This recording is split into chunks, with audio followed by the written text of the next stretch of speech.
جن لوگوں نے کہا ہمارا رب اللہ ہے، ثم استقاموا، پھر وہ اس پر جم گئے. اب جمنا کسے کہتے ہیں؟ اللہ کو رب مان کر جمنا، اسی پر جم جانا، استقامت، اسی پر جم گئے، ڈٹ گئے. حالات کی کوئی پرواہ نہیں، اب جان کی کوئی پرواہ نہیں، اب مال کی کوئی پرواہ نہیں. مان لیا اللہ ہمارا رب ہے، رب ہے. کوئی انگارہ دکھا کر کے کہے چھوڑ دو رب کو، نہیں چھوڑیں، ڈٹ گئے. کوئی مال چھینے، چھوڑ دو رب کو، کسی اور کو پکارو، نہیں چھوڑیں. کوئی آبرو پہ اتر آئے، چھوڑ دو رب کو، کسی اور کو پکارو، نہیں چھوڑیں. ڈٹ گئے، ڈٹ گئے. بات یہ ہے کہ اگر کفر بک کر جان ہی دینا ہے تو کفر بک کر جان بچتی کب ہے، اور ایمان بول کر جان جاتی کب ہے؟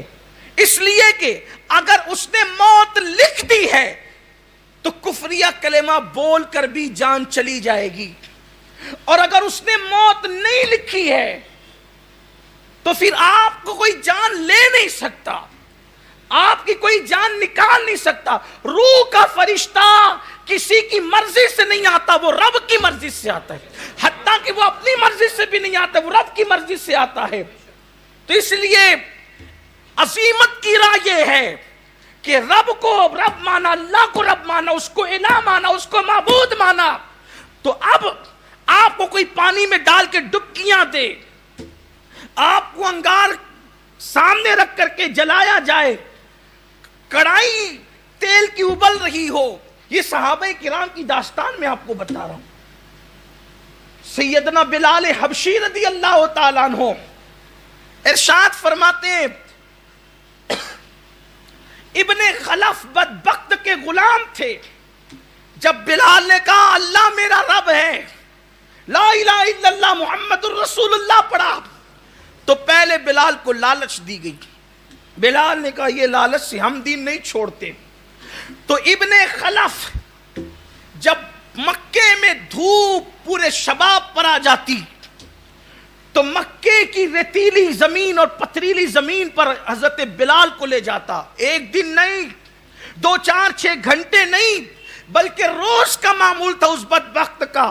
اور لے جانے کے بعد حضرت بلال حبشی کو اس تپتی ہوئی چٹان والی ریت پر، اللہ اکبر، کبھی چٹانوں پر کبھی ریت پر لٹا دیتا، اور ایک بندہ ان کے سینے پہ کھڑا ہو جاتا اور پھر کہتے بول ہمارے حبل کا نام لے، بول ہمارے لات کا نام لے، بول ہمارے عزا کا نام لے. جب وہ بدبخت چابک مار کے سینے پہ کھڑے ہو کے کہتے کہ لات حبل اور عزا کا نام لے، یہ ان کے بت تھے.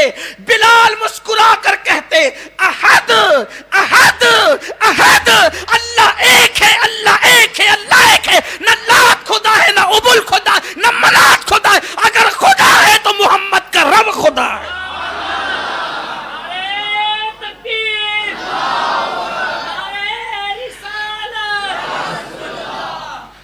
استقاموا کا مطلب یہ ہے، بلال بتا رہے ہیں، بلال بتا، ارے ہماری جان بستر پر جائز سے بہتر ہے کہ رب کی محبت میں جائے.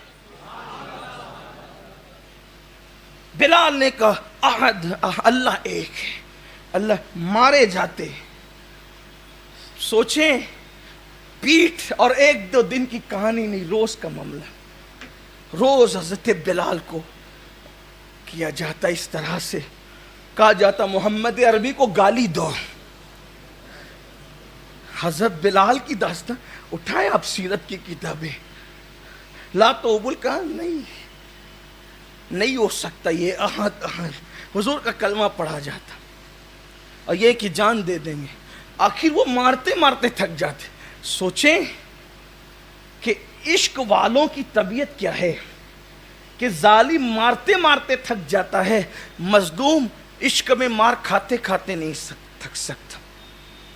حضور شیخ الاسلام کہتے ہیں نا کہ کوئی بلال سے پوچھے خبیب سے سمجھے، کوئی بلال سے پوچھے، خبیب سے سمجھے، سزائے الفت سرکار کا مزہ کیا ہے؟ سزائے، یہ سزا اور مزہ کو بھی ذرا دیکھیں، سزائے الفت سرکار کا مزہ کیا ہے؟ لوگوں کو سزا دینے میں دقتیں ہیں، عاشقوں کو اس سزا میں مزے آتے ہیں۔ گلستان میں وہ بہار کہاں ہے جو یار کی الفت کی سزا میں بہارے ہیں؟ لیکن کوئی عاشق تو بن کر کے دیکھ، حضرت بلال نے احد احد کی صدائیں بلند کی، وہ پتہ چلا۔ لیکن یہ بھی ہے کہ اگر کسی بندے کا دل ایمان پر مطمئن ہے، کسی بندے کا دل ایمان پر مطمئن ہے اور وہ کسی شر کی وجہ سے لات و عبول کا نام لے لیا اس نے، حضور علیہ السلام کے دور میں جیسے حضرت عمار کے ذکر میں ملتا ہے کہ ان کو مارا گیا اور کہا گیا کہ لات و عبول کا نام لو، اور کہو کہ معاذ اللہ ہم نے اسلام چھوڑ دیا، تو حضرت عمار دبلے پتلے تھے، ان کی زبان سے کوئی ایسا کلمہ نکل گیا تو صحابہ نے کہا حضور عمار کافر ہو گیا، حضور نے کہا عمار کافر نہیں ہوا۔ پھر جب عمار آئے تو حضور نے پوچھا کہ جب تم یہ جملہ کہہ رہے تھے تو اس وقت تمہارے دل میں کیا تھا؟ اس کی حضور ان شریروں کے شر سے بچنے کے لیے میں نے یہ کہہ دیا، ورنہ میرے دل میں تو ایمان ہی تھا۔ یہ رخصت کی راہ بھی اسلام نے بتائی ہے، لیکن صحابہ، اکثر صحابہ کا طریقہ یہی ہے کہ انہوں نے راہ عزیمت، حالانکہ حضرت عمار بھی عزیمت کی راہ کے مسافر تھے، زندگی میں ایک بار ایسا ہوا، لیکن آپ نے اکثر تو عزیمت کا راستہ اختیار کیا ہے، ہر صحابی کی راہ عزیمت ہے۔ تو بلال حبشی رضی اللہ تعالیٰ کو مارتے مارتے تھک جاتے تو گلے میں رسی ڈال کر بچوں کے حوالے کر دیتے۔ میں حضرت بلال کا تذکرہ بہت مرتبہ کر چکا، لیکن صرف آیت مبارکہ کی ترجمہ کرتے ہوئے ذکر نکل آیا تو قرآن کہتا ہے ثم استقاموا، ڈٹ گئے، کچھ نہیں، ایمان بناؤ، اپنا یقین بناؤ، موت وقت سے پہلے نہیں آئے گی، وقت کے بعد میں۔ جس مذہب میں یہ تاکید کرتے ہوں فقہا کہ اگر کوئی مر جائے تو یہ بھی مت کہو کہ اگر فلاں ہاسپٹل میں لے جاتے تو بچ جاتا، کیوں بچ جاتا؟ موت لکھی تھی تو کسی بھی ہاسپٹل میں لے جاتے وہ مرتا ہی۔ کیا آپ نے ایسی داستانیں نہیں دیکھی اس وقت اپنی آنکھوں سے؟ کسی ملبے میں ایک مہینے تک کوئی بچہ دبا ہے، نکلا تو زندہ نکلا، ابھی چند دنوں پہلے کی بات ہے نا یہ، آپ نے کتنا اخبار میں چرچا ہوا، کوئی عورت دبی تھی زندہ نکلی، سوچو تو صحیح، 20 دن ایک مہینے کے بعد ملبے سے نکل رہے ہیں، زندہ نکل رہے ہیں، اور کوئی بیٹھے بیٹھے مر گیا۔ تو زندگی اور موت اللہ کے ہاتھ، اگر اللہ موت دینا چاہے تو انسان مضبوط کلوں میں بھی مر جاتا ہے، اور اگر وہ موت نہ دینا چاہے تو پھر انسان میدان جنگ سے بھی سلامت واپس آتا ہے۔ آپ دیکھیں حضرت سیدنا خالد بن ولید کے مزار پر جب میری حاضری ہوئی، میں جب حضرت خالد بن ولید کے مزار پہ پہنچا ملک شام میں، تو میں نے دیکھا کہ وہاں ان کے کچھ اقوال لکھے ہوئے تھے۔ میرے دل نے چاہا کہ حضرت سیدنا خالد بن ولید کے اقوال پڑھ دو۔ اس میں سے ایک قول یہ تھا کہ میں ہر مرتبہ میدان جنگ میں گیا اس نیت سے کہ میں شہید ہو جاؤں، اور شہادت کے لیے میں دشمنوں کی صف میں گھستا رہا، لیکن مجھے شہادت نصیب نہ، اسی نیت سے گھس جاتا تھا، کیونکہ شہادت بڑی چیز ہے۔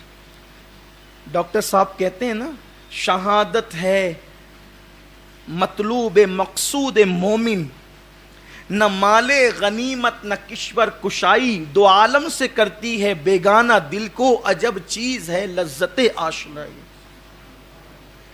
ایک بات یاد رکھنا، بالخصوص اپنی قوم سے کہہ رہا ہوں، اللہ کی راہ میں جو بھی دو گے، اللہ اس سے بڑھ کر دے گا، صرف نیت اچھی ہو۔ مال دیا 10 گنا بڑھ کے ملے گا، اور اچھی نیت ہے 70 گنا بڑھ کے ملے گا، اور اچھی نیت ہے 700 گنا بڑھ کر ملے گا، اور اچھی نیت ہے بے حساب ملے گا۔ مال دیا تو اس میں برکت ہوگی، ٹھیک، روٹیاں دی برکت ہوگی، زندگی دی اس کے لیے تو ختم کیسے ہوگی؟ یہ مومن کا ایمان ہے، اس کی راہ میں جو بھی چیز دی جائے وہ ختم نہیں ہوتی، اس سے بڑھ کے ملتی ہے۔ تب آپ کہیں گے تم زندگی دے دی، مر تو گیا، اب کیا ملا؟ تو قرآن کہتا ہے ملا کیا؟ بل احیاء ولکن لا تشعرون، مردہ مت کہو وہ زندہ ہے، تمہیں شعور نہیں، بلکہ کہا مردہ گمان بھی مت کرو، وہ روزی دیے جاتے ہیں، رزق دیے جاتے ہیں۔ اور شہیدوں کو بعد شہادت لوگوں نے دیکھا، چلتے دیکھا، پھرتے دیکھا، شہیدوں کی بات کر رہا ہوں، چلتے پھرتے دیکھا، اٹھتے بیٹھتے دیکھا۔ میں وہاں گیا تھا، پٹن گیا تھا، سومناتھ پہلے گیا برسوں پہلے، تو جب بعد میں گیا تو دیکھا کچھ قبریں بڑھ گئی اور عمارت بن گئی۔ میں نے کہا یہ قبریں کہاں سے؟ کہا شہدا کی۔ میں کہا ابھی شہدا کی قبر آپ نے کیسے بنا لی؟ تو کہا کہ سمندر کا پانی جب کم ہوا تو اس میں سے یہ قبریں برآمد ہوئی، یعنی سمندر کی موجیں بھی شہیدوں کی قبروں کو مٹا نہیں سکتی۔ جا کے دیکھو، آپ وہاں جا کر دیکھو، مشاہدہ کرو، ہزاروں کی تعداد میں شہیدوں کے مزارات ہیں اس سرزمین پر، پٹن کی سرزمین اس کو کہتے ہیں۔ لیکن وہاں پہنچو تو قبرستان میں پہنچنے کے بعد ایک عجیب سا سرور محسوس ہوتا ہے، ایک عجیب سا کیف محسوس ہوتا ہے۔ شہیدوں کا بڑا مقام ہے۔ خود ہندوستان کا وہ عظیم شہید جسے دنیا سید سالار مسعود غازی کے نام سے جانتی ہے، غازی صاحب کی خصوصیت یہ ہے کہ کئی لوگوں نے عالم بیداری میں آپ کی زیارت کی، اور ہند میں ان کے مزار کی خصوصیت یہ بیان کرتے ہیں ہمارے بزرگوں نے بیان کیا ہے کہ ہر 40 منٹ پر سید سالار مسعود غازی کے مزار پہ حضرت سیدنا خضر علیہ السلام کی حاضری ہوتی ہے۔ اسی لیے ہمارے بزرگوں نے یہ بیان فرمایا کہ وہاں جاؤ تو کم سے کم 1 گھنٹہ حاضری دیا کرو، کیونکہ 40 منٹ پر ان کی حاضری ہوتی ہے، تو ان کی حاضری میں اگر آپ 1 گھنٹہ بیٹھیں گے تو کم سے کم ہر 40 منٹ پر وہ تشریف لاتے ہیں، تو ان کی حاضری میں بھی آپ کی حاضری ہو جائے گی۔ شہید کا بڑا بلند مقام، شہید کے تو کفن بھی میلے نہیں ہوتے،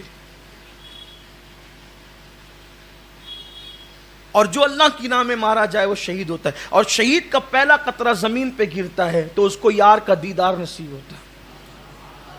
شہید کو مرتے وقت وہ دکھایا جاتا ہے کہ وہ جنت میں بھی کہتا ہے کہ جو مزہ وہاں تھا وہ مزہ یہاں کہاں، جو مزہ وہاں